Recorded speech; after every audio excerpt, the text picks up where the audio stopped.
Hola, buenos días. Bueno, vamos a empezar con Unai, que nos va a hablar sobre los derechos laborales, derechos a mesas de ping-pong o frutilla, incluso. Las preguntas las dejamos para el final de la charla, ¿vale? Y, por favor, un aplauso para animar.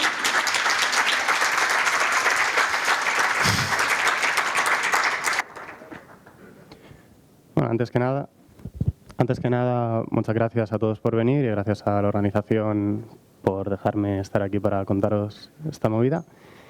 Bueno, la charla, como se puede prever por el título, va a ir más sobre derechos que sobre mesas de ping-pong y todas estas cosas que nos dan nuestras empresas que parece que están muy bien y de hecho suelen estar muy bien, pero en realidad no van a sustituir nunca a lo que viene siendo un derecho consolidado. Voy a empezar presentándome. Soy desarrollador backend en Yor.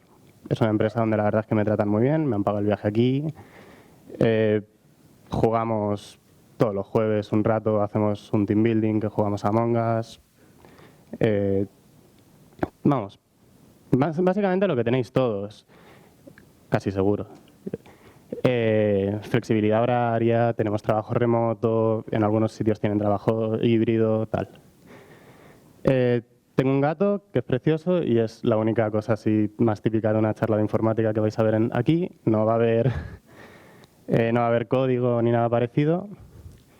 Y ya metiéndonos más en esto, yo soy militante del Movimiento Antirrepresivo de Madrid. Igual nos conocéis por nuestros latest hits como Disturbios en Sol por el encarcelamiento de Pablo Hasél, o grupos radicales violentos organizan acciones contra la OTAN. Y yo soy comunista. Esto no es rollo como lo digo como el tópico de los veganos. Esto lo digo porque esta charla está enfocada desde el materialismo histórico y basándonos en la lucha de clases. Si tenéis una convicción de que la mano invisible va a solucionar nuestros problemas y va a regular los mercados y va a solucionar las cosas, seguramente lo que yo os diga no os convenza mucho. De todas formas, os invito a que os quedéis, escuchéis lo que tengo que decir, igual luego podéis insultarme en el turno de preguntas. Vale, pues lo primero, soy desarrollador backend, lo he sido ya durante bastantes años y si me describo siempre digo que soy desarrollador backend, pero antes he sido auxiliar de seguridad, porque la carrera hay que pagarla. Y he cobrado el salario mínimo interprofesional. No era un pringao por cobrar el salario mínimo interprofesional, era un pringao porque era muy joven. Y aquí tuve una experiencia que para mí es muy importante en mi vida y es que curraba los fines de semana porque todavía estaba estudiando, 16, 17 años. Y cuando hacía las cuentas no me salían. Me llegaba la nómina y siempre faltaba un poco. Y yo me quejaba con mi jefe me escuchaba y me ignoraba. Y en la siguiente nómina me volvió a faltar dinero. Y esta situación se alargó un poco, de los 16 a los 17, hasta que llegué al punto en el que fui a mi delegado sindical, que yo no apoyo a UGT, pero en ese caso era de UGT. Y fuimos, hablamos con mi jefe y le dijimos, o me pagas, o como soy menor de edad y me estás haciendo currar de noche, te vamos a denunciar.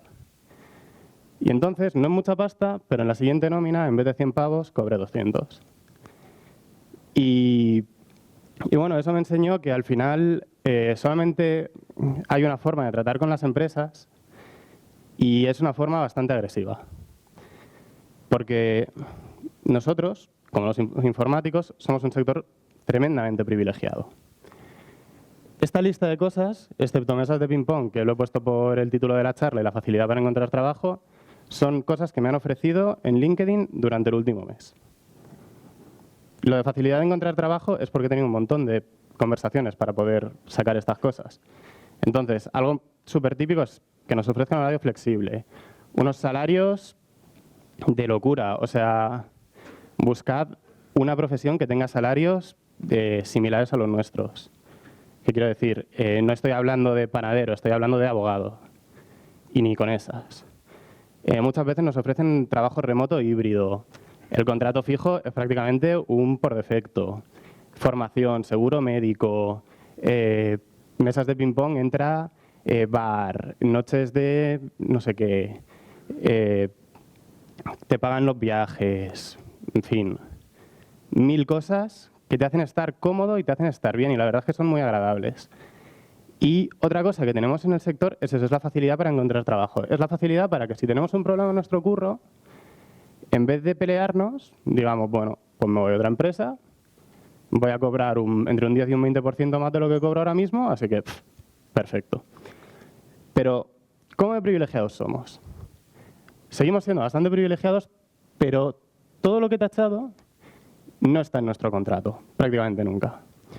El horario flexible es una cosa que te dan. Igual que te la dan, te la pueden quitar, porque nadie ha afirmado que te van a dar horario flexible. Lo mismo con el trabajo remoto. Hemos visto, en pandemia obviamente todo el mundo podía trabajar en remoto. Cuando ha acabado la pandemia, muchas empresas han recogido cable y han empezado a decir a la gente que volviese, una cosa híbrida, tenéis que venir los jueves, patatín, patatán. El contrato fijo también va en el contrato, entonces eso no nos lo pueden tocar, igual que el salario. Pero todo lo demás, el seguro médico, a mí también me lo han dado, pero no pone en mi contrato que me lo vayan a dar, es que tengan obligación de dármelo.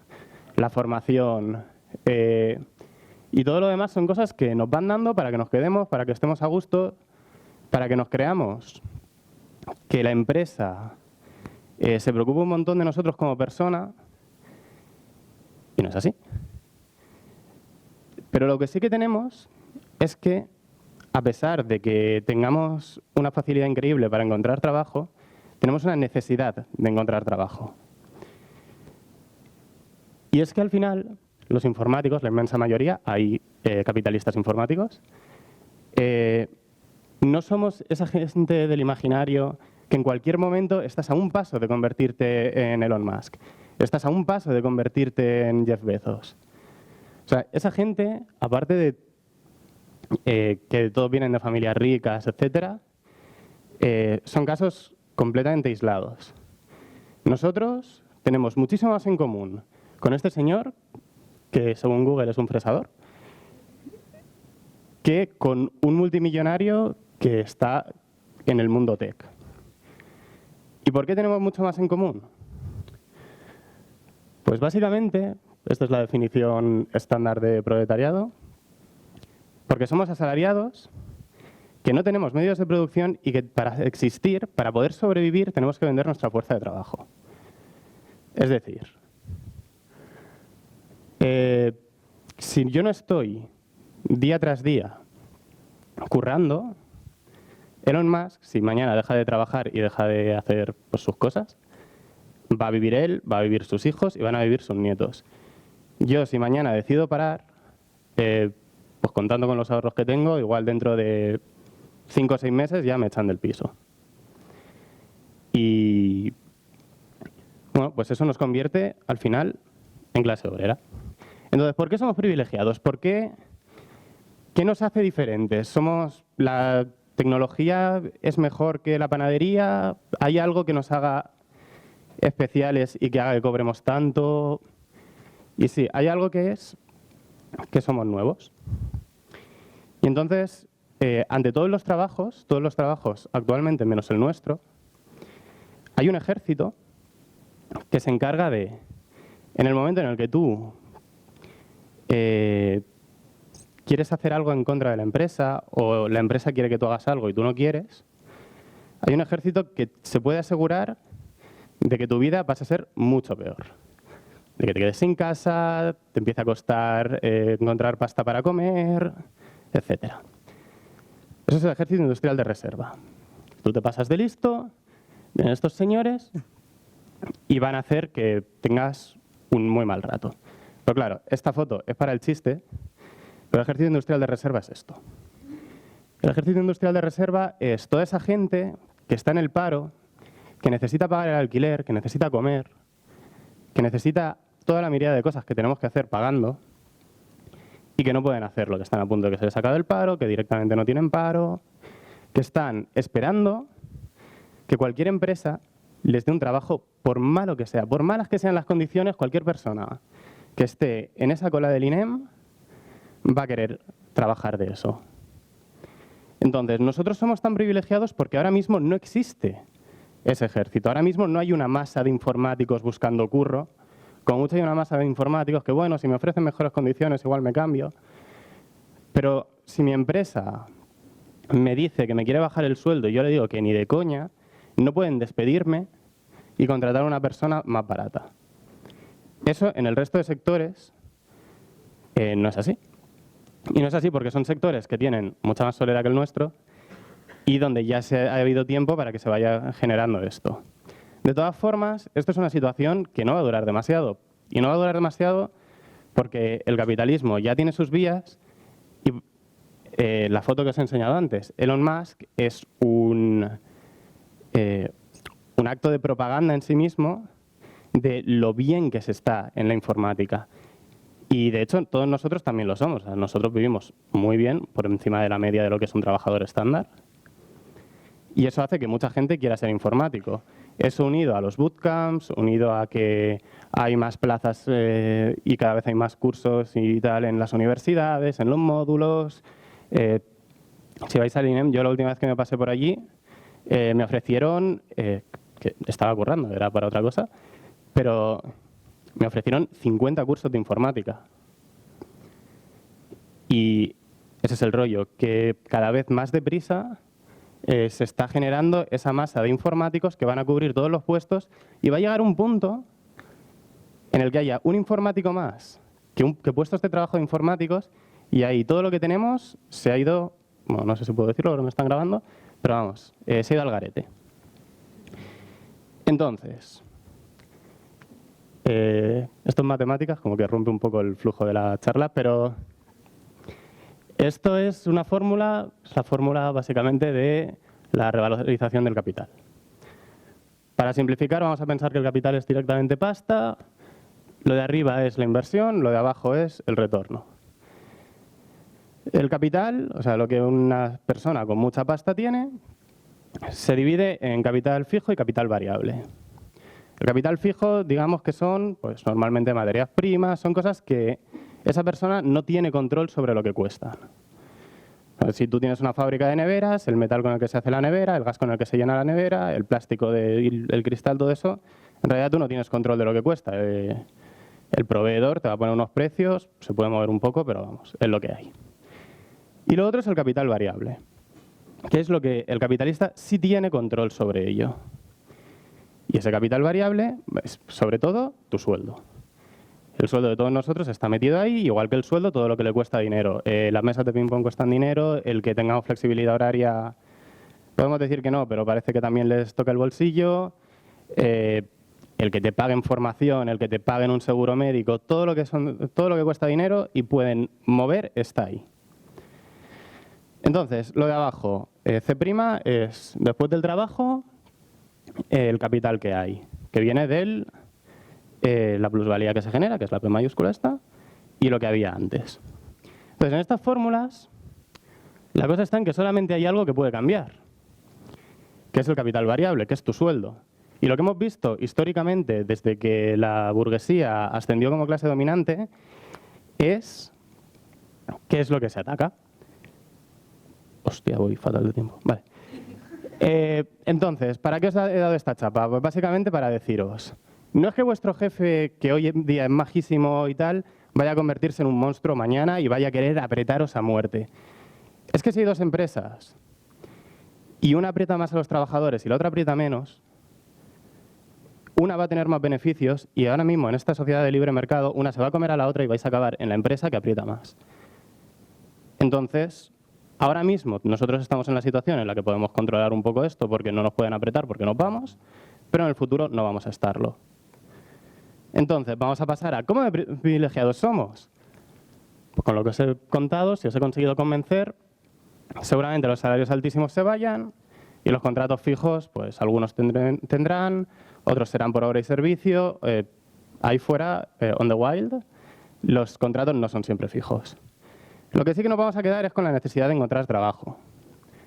Y la cosa pues, se va a poner más chunga. Y ahora que ya he terminado con la parte del bajón, ¿qué hacemos? Como somos clase obrera, os he intentado convencer antes de esto, tenemos que recurrir a los métodos de lucha de nuestra clase. Y estos son, mucho más que estos, pero en los que yo voy a hablar, son la organización independiente, la movilización, que normalmente se ve en manifestaciones, huelgas, pero se puede ver en muchas otras cosas, y la solidaridad, que es entender principalmente que la persona que nos ha puesto el desayuno, la persona que nos ha traído aquí si no hemos venido en coche y tal, son igual de trabajadores y tienen exactamente las mismas condiciones que nosotros, aunque nosotros tengamos un poquito más de dinero. Pero no estamos exactamente en las mismas condiciones ahora, porque nosotros estamos en una condición espectacular. Estamos justo en el punto en el que si decidimos hacer una huelga, ¿qué van a hacer? ¿Echarnos? Buena suerte sustituyéndonos. Estamos en una situación en la que si decidimos hacer una huelga, normalmente las huelgas se acaban porque deja de haber pasta. La gente tiene que acabar comiendo y tienen que ceder. Y eso es un pulso. O ceden ellos o cedes tú. Y nosotros tenemos los bolsillos bastante llenos. O sea, si hacemos una huelga vamos a aguantar muchísimo más que la gente de Cádiz, vamos a aguantar muchísimo más que la gente de los sectores, yo qué sé, de la cuenca minera, etcétera. Entonces, ¿qué podemos hacer? Pues lo primero que propongo es que nos organicemos en los curros. Y no solamente nosotros, sino con toda la gente del curro. La gente de ventas también y los de la limpieza también. Que nos organicemos de forma independiente. Que nos juntemos entre nosotros, entre los trabajadores y veamos qué queremos. Y luchemos por ello. Un primer paso podría ser asegurar lo que ya tenemos. Simplemente, ¿tenemos horario flexible? La empresa, en principio, nos acepta el horario flexible. Vale, dame un anexo a mi contrato que ponga que tengo horario flexible. Y si después el siguiente jefe decide que no es tan fan del horario flexible, yo le llevo un papel y le digo, bueno, tu opinión es súper importante para mí, pero aquí pone otra cosa. Y bueno, ya si estamos, pues estaría espectacular. Jornada de 7 horas, sin reducción de salarios, todo eso estaría muy chulo, pero bueno. ¿Y qué más? Pues organizarnos fuera del trabajo. Podríamos luchar por un convenio mejor, porque al final, como tenemos bastante pasta y siempre tenemos buenas condiciones, nos olvidamos de que nuestro convenio no es la panacea. Convenio que normalmente suele ser el de consultoría, no es un convenio especialmente espectacular. Casi nadie cobra en base al convenio. Podríamos incluso pelear por una reforma laboral. O sea, al final va de luchar por unos derechos para todos. Y sobre todo, y esto es una de las cosas que yo más importancia le doy de la charla, es que deberíamos apoyar al resto de gente. Yo he tenido que mirar cuándo fue, no sé si, bueno, pasó en Madrid, entonces a mí me pilla más cerca y me afectó más. Pero en 2018 hubo una huelga de Amazon. Hubo una huelga de Amazon de los almacenes, obviamente. La policía básicamente fue ahí, arrampló. Si buscáis en Google tenéis la gente, pues la policía cargando, camisetas ensangrentadas, la peña fatal, pasillos para que pasen los esquiroles, pues lo típico que pasa en una huelga. Me gustaría plantear, si os imagináis qué habría pasado si todos los ingenieros de Amazon Madrid habrían dicho, como le toquéis un pelo a mis compañeros de los almacenes, os vais a pasar un mes sin que programemos una línea. Y la atención al cliente la va a hacer 10 veces, por ejemplo. Entonces, y con esto ya termino. No nos vamos a adelantar a la historia. El momento en el que haya más informáticos que trabajos va a llegar. El momento en el que nosotros dejemos de ser unos privilegiados va a llegar. Es una mierda, a mí me jode personalmente, porque soy informático. Pero cuando caigamos, si hemos estado luchando, ahora que tenemos la sartén por el mango, igual podemos hacer que todos tengamos unos pocos derechos más y cuando caigamos no caer tan abajo. Y nada, muchas gracias por escucharme y solamente se puede acabar esta charla con que viva la lucha de la clase obrera.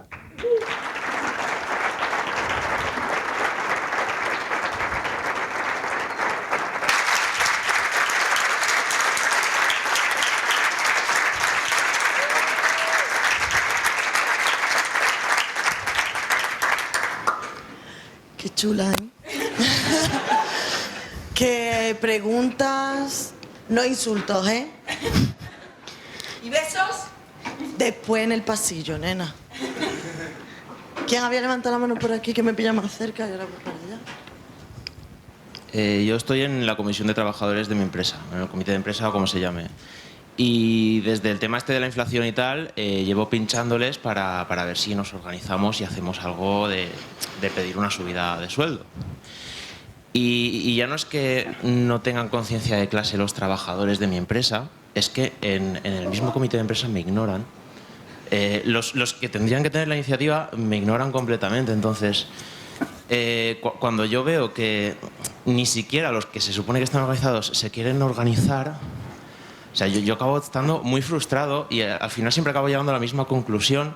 Y es que si quieres algo, te buscas la vida por tu cuenta, individualismo y ya está, porque nadie se organiza. Porque aquí llevan un montón de años con el pan y el circo y que vienen los rojos y la gente tiene miedo. Entonces, está muy bien todo organizarse, pero ¿cómo?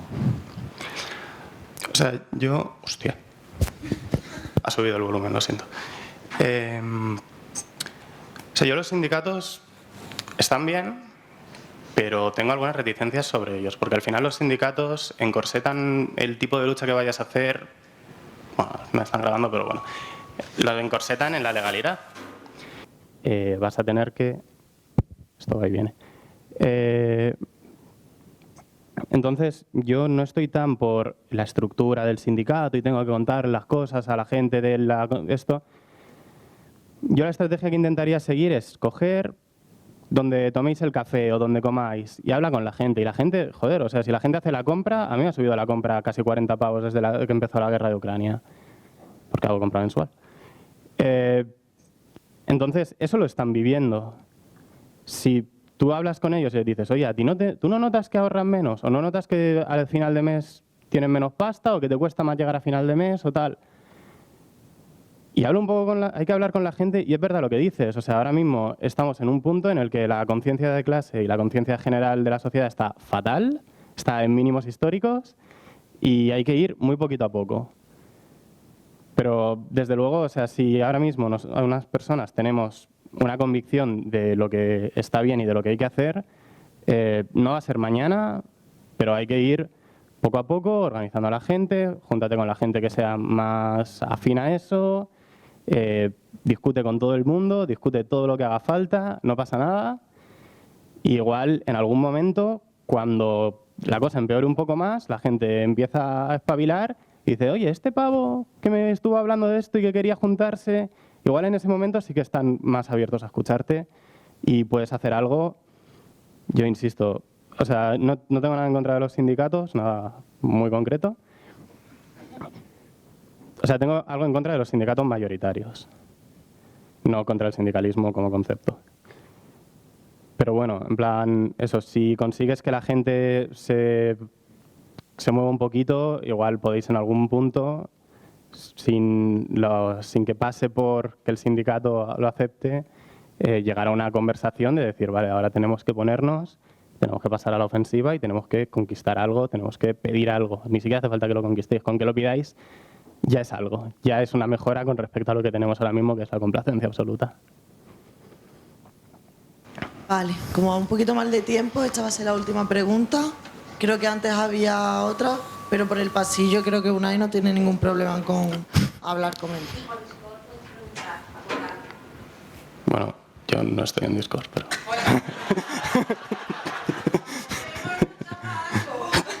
Organízate con nosotros.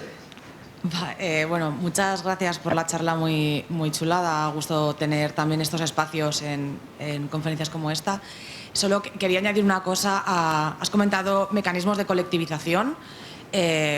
Todos genial, todos increíbles. Solo quiero que también tengamos en cuenta, hay unas acciones que a mí me parece que tienen mucho impacto, que igual no deberían tener tanto, pero que tienen mucho. Y es que si vamos a una entrevista de trabajo y preguntamos, vale, ¿y cuál es la distribución salarial por demografía? O sea, ¿las mujeres están en un 8% menos que los hombres? Tú lo preguntas y cuando te van a hacer una revisión salarial dices, oye, ¿y aquí la gente de la limpieza está contratada o están subcontratadas por horas en un sitio de mierda? Y cuando vas a pedir una revisión salarial tú, porque además las podemos pedir, faltaría más, cosa que está genial, pero también tenemos que decir, oye, y las compañeras, que normalmente son mujeres, De administración, ¿qué están? ¿Cobrando ellas 30.000 para que yo cobre 60? Entonces, eso de repente tiene muchísimo valor, porque o sea, de verdad que las empresas están dispuestas a pagarte a ti, señor, 80, 90 y 100.000 euros para que te quedes y les desarrolles su startup de intercambio de movidas, la nueva eBay pero más rápida, y de repente les da igual que la administración que se está pelando el culo con las nóminas esté cobrando el salario mínimo. Entonces, eso resulta que tiene muchísimo valor, así que eso, colectivizar tan mogollón, pero que seamos conscientes de que tenemos un superpoder en nuestras manos y que os animo a que también lo pongamos ahí sobre la mesa. Perdón porque no era una pregunta.